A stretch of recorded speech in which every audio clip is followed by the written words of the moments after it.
Nora is 5. She has low tone. She was diagnosed with Jaw Gibbs a little bit before her first birthday. She's very sweet. She's very affectionate. She will try to do anything she can to get out of doing what is required. Um, so, she is, for the most part, nonverbal, but you just take a look at her and you know exactly what she's feeling. You know exactly where you stand. We knew from the get-go pretty much that something was wrong. She was born purple. Definitely had some breathing issues and some feeding issues. We were sent home after about a week in the NICU, and things kind of just continued to progress. Feeding took the longest of times, even with the feeding tube, because we were still working on things by mouth. With being lower tone, she had to be repositioned. So she was pretty much 24/7 care unless she was sleeping. We started doing therapy because she wasn't able to turn her neck side to side. She wasn't meeting like any of her milestones. So that started when she was about 2 or 3 months old. When Nora was about 1.5 years old, I just wasn't really satisfied with her therapy. I wanted something more intensive because she was very behind.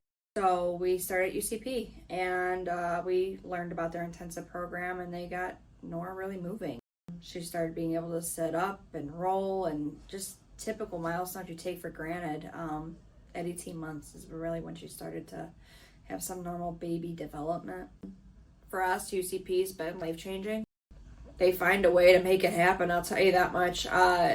They have programs that they don't have anywhere else. I remember when they got her in, I think it was like the creeper crawler, and she was always so hard to motivate, and it was like some of the silly, stupidest things that we could get to get her to move. And so we had her in there, and there was actually a student therapist, and she had the pen and the paper, and Nora was all about, she always wants the important things in life.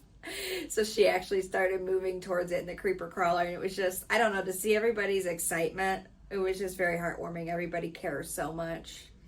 I think one of my favorite things that they do here is they do the trick-or-treating with the kids, and they take them from door to door, and they get to use their talker, use their walker, and they get to get those little prizes and be a kid. Club chat was amazing. I got more resources for Nora, and then Nora got to go and learn how to talk and use her talker like other kids. I can send Nora to school, but that doesn't mean she's exposed to other kids with their talker.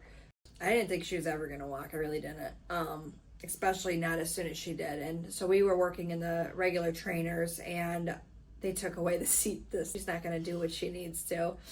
And Miss Kate started singing, and she just started cooperating. It was amazing. I mean, you can do it, but you got to find that motivation for them.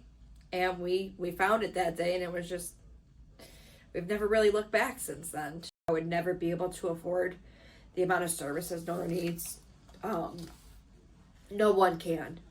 It's truly not possible. She's probably $1 million child every year. UCP has found a way to make it work for our insurance and everything else. The biggest thing is your donations matter. UCP definitely isn't wasting them. I mean, the fact that they were able to offer a club chat free for us parents this year is the reason Nora attended it.